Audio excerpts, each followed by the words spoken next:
afternoon, everybody, and I hope my conversation can be not as sexy as the previous one, but we're going to do a really sexy topic, and that's talking about data.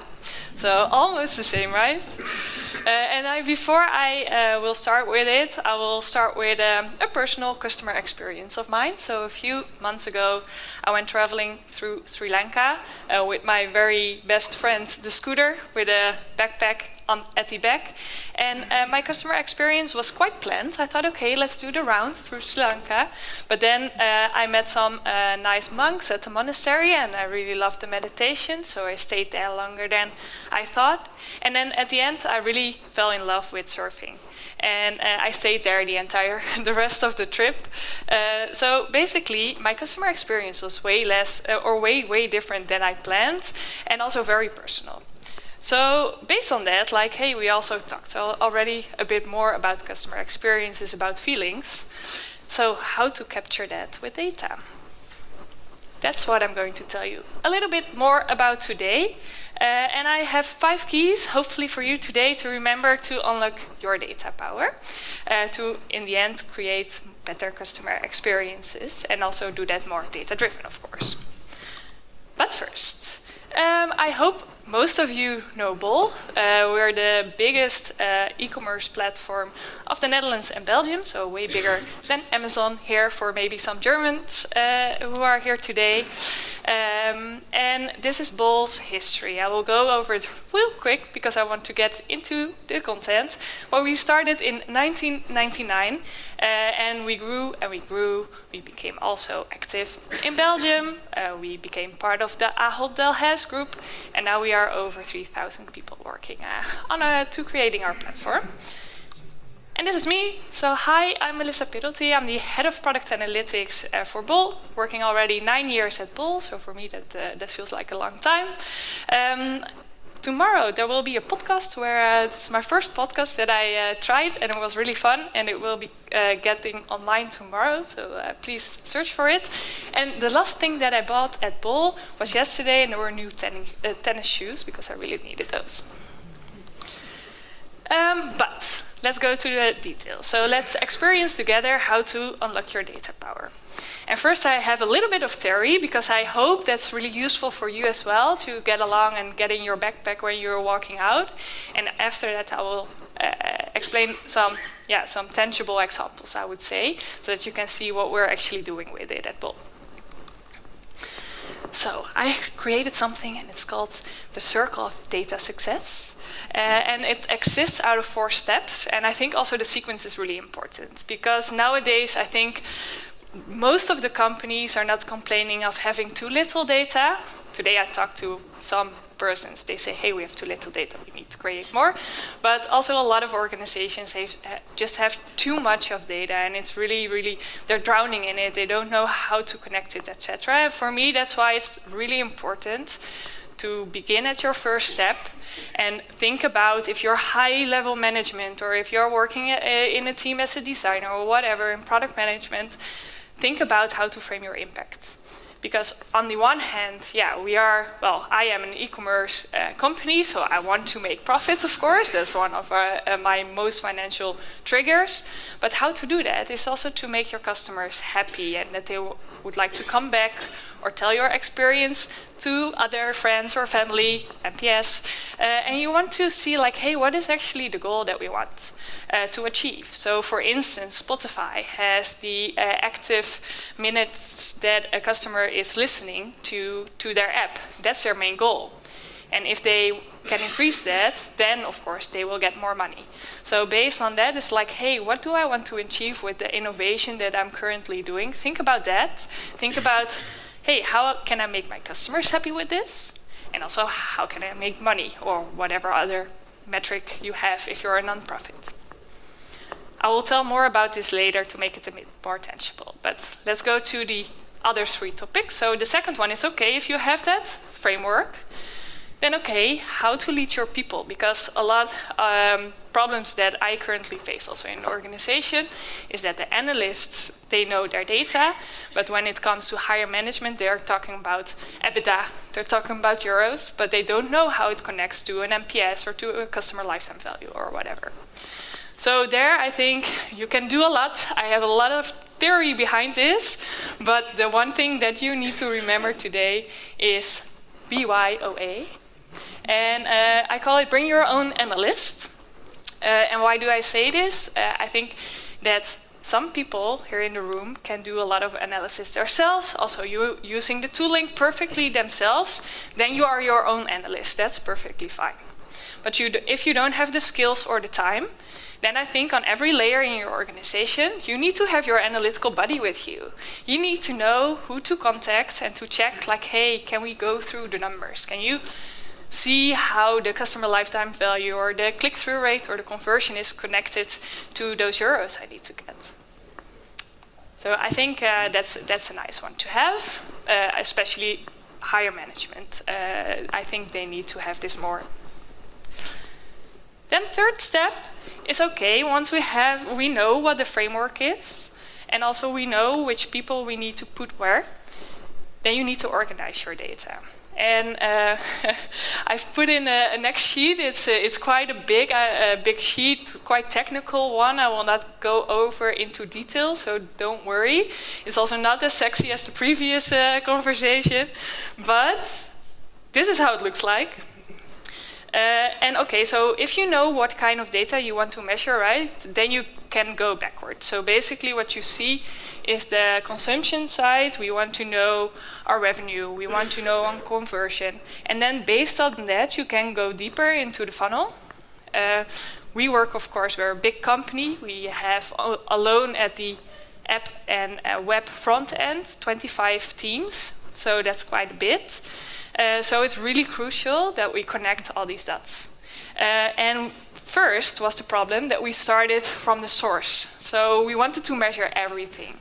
And it became total mayhem. It was a mess. We couldn't measure anything anymore without putting a lot of time and effort in the engineering part. So basically what we're now trying to do is start from the consumption. See, like, hey, what do we actually want to measure? Put some analytical engineers in between. I think that's really crucial for us, at least. As if you have a big company, you need to have people who understand the business side of the data. And I think if you go really deep into your organization, where you have the data engineers, they know more about the technical side of the data. Sometimes you have people who know both, totally fine, but we split them because we're so big. And of course, surrounding this principle, you also need to have your data governance. We have so many new roles, also with AI, but also in data, and of course, you need to oblige. And step 4 is that you also need to keep on learning. So if you have your framework, if you have your people, if you have your data, then also, like, the world is moving. Everybody is already talking today about Gen AI. I will also explain a little bit more about how we use that. But yeah, data literacy is really, really important. And sometimes I also feel that I'm lagging behind, even though I'm working in data. So I think it's really crucial that you think about, hey, how to get people more data literate. And how we do that? Well, this is actually a sheet of 2016 that I presented, so it's very old, and it's still very true. And I think we need to upgrade our game even more here. But what I'm saying is, like, hey, what I see is that most leadership is only consuming the data and only asking the analyst, like, hey, I want to know this, or show me a dashboard of that. But basically what we want to do is that they can get their own data. So if you're using Gen AI or not, that doesn't matter, but they need to ask it on their own way. And to do that, we already talked about it a lot, but you need to have your data straight. That's the biggest problem everywhere. So really, really quality of data, getting it together, documented in the right way. It's not my favorite thing to do, but luckily we have people who really like to document stuff, so I think that's really important to have for you in your organization. So, those are the first 4 steps. First one, frame your impact, lead your people, get your data, and then also improve your data literacy. That's the theory. Are you still a little bit on? Because I can understand, maybe it's a lot of information. I want to try it a little bit to also get it a little bit more tangible. So let's start with one example. I will start with the framework first. So on the one hand, I say, hey, I want to get my money, right? I want to, I'm quite result-oriented, so I really want my euros in my pockets. And on the other hand, I also want my customers to be happy. And for me, the first one is really crucial, because then the other one will follow. But that's on top. And then you want to go deeper in your organization until like the deepest level where you can really experiment on the things that you do. So how does that look like? We want to increase our market share, or at least Timo doesn't eat our market share up. On that, we want to increase the profit and the customer value, but those are quite quantitative metrics, and I also want to see, hey, how's my net promoter score? But because that's a little bit more customer experience, and there you can really see in the open answers, like, hey, what is my customer actually feeling? But when you move down the line, you go deeper and deeper. And for instance, the most sexy part of our organization, the checkout, we want to improve the checkout, of course, and we want to improve the conversion.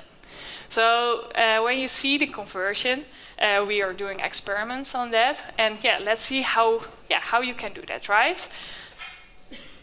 What we introduced actually last week is that we also want to see what the customers are feeling. And we discussed a lot about, hey, are we going to do a SES or a CSAT? So the SES is more about, I think, the functionality of the checkout, while the CSAT, the customer satisfaction score, is way more about the feeling of the checkout. And we were indecisive on what to use, and what we now decided is that we will do both, and I will show you a bit more about, how that looks like. And the other example that I will show you in a bit is that, okay, to have revenue, that's really nice. But to get the profit, you also need to do the costs out of it. And costs for us, returns and customer questions are really the biggest cost in our organization. And we want to, we will call that frictions as well. So also talked about frictions more today. But we want to, reduce that number, of course. By reducing that number, our NPS will rise, and they will come back more often, our customers, and then we're happy because we have more market share. So basically, this is really easy, but I think that a lot of organizations don't have these numbers connected, and I think it's just if you do it like this, you have like a really easy overview. So let's show it.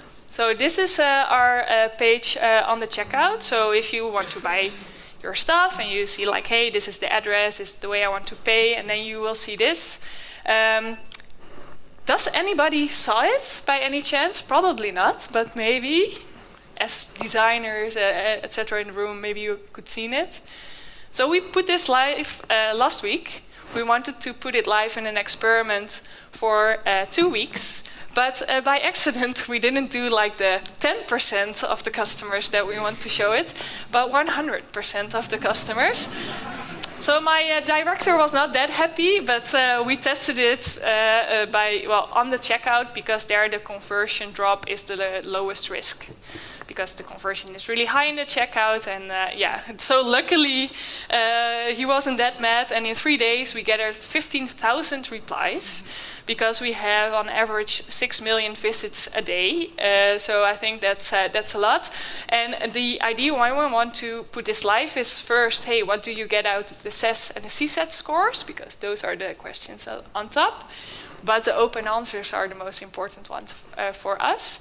And I will explain a little bit more later how we're analyzing those. But that's the first step, and what we want to do is to really improve our overall customer experience by also, of course, measuring the conversion on every page, measuring the click-through rates and whatever. But, what you can see here, maybe some of you already have a lot of feedback points in your organization. We didn't have that much, so we have the NPS transactional, so when you bought something, we ask like, hey, would you recommend us to your friends or your family? We did the same after contact, so if you had a customer question. But during the journey, we didn't have any feedback points. Sometimes we have like a question mark, but it was really, really tiny. So now we really want to optimize this to get our open answers. And the example number 2 is more on the customer question side. So maybe a question to start with the customer questions. How many questions do you think we will get per year? Is that over 5 million? Raise your hands up if you think so. Yeah, well, you're correct. We are getting over 15 million questions a year. And I got a lot of examples, but I have only little time. So one of the examples that we have, for instance, is that I've ordered sneakers, like I did yesterday. But even though I ordered my own size, they are way too tight. How can I change to a bigger size? And of course, we have Billy, our chatbot. He's 17 years old today, and with that, the oldest chatbot of Europe. And he's capable of answering how to return the shoes. But how to improve the business, that's a different story. Because this person already had a question. And people who ask questions have 130 NPS points lower compared to people that doesn't have a question, which leads also, by the way, to 60 million costs. So I think this is a quite a big business case to improve. And what we did here is that basically on all the open text, so in this case the customer questions, but we are also doing that on the checkout, is that we are doing an LLM model. I think that this model is now 4 years old, so back then we didn't have ChatGPT, GenAI, but what we did try to do is that we connected not only the questions on how to answer them, but also plot them on the business of Bol to see where we could improve our systems. So if there are some taggies, I will go through it real quick. But what we did is that we labeled our things. We get the BERT model, which is a really, really nice LLM model. Back in the day especially, it was top of the notch. And then we try to make this model using all kinds of different tooling. Data Studio is now Looker, by the way, so it's an older sheet. And what we did is that we tried to combine all those different inputs, get the neural network working. And I think that the example that was mentioned earlier, that you have a chatbot who can make fun of your CEO, we left that part out and didn't make sure that the chatbot was not entirely free of saying anything, but plotted it on our different business parts of our organization where we could actually improve. So that's where we directed the model. And I think that's really interesting also in the future. If we're using Gen AI, so the models behind it are different, but to give the right direction is really important, because otherwise indeed they will go crazy creative, and maybe that's not something you want. So in case of the shoe that I was mentioned earlier, what we did there is that we saw like, hey, there were a lot of questions regarding shoes being too big or too small, and we actually, it's really, really tiny, but it says like, hey, it's normal, order your own size, and it's really easy, but we got that feedback out of the customer questions, and there improved, I think, our customer experience on buying shoes. And yeah, I think that's, for now, the example. So rounding it up, I, of course, mentioned 4 keys to unlock your super data power, and if you paid attention, I started with 5. So I think maybe for yourself now it's the time to think about, hey, what can I do? Do I need to have my own analyst? Do I need to improve in my open answering, or maybe to gather the feedback on customer satisfaction scores? I think something you can do today and in the upcoming week to just checking with some analysts how they work, maybe checking the tools that you use more often to see the insights. So my question to you, the 5th key, what will be your first move to really fast forward your customer experience? Thank you.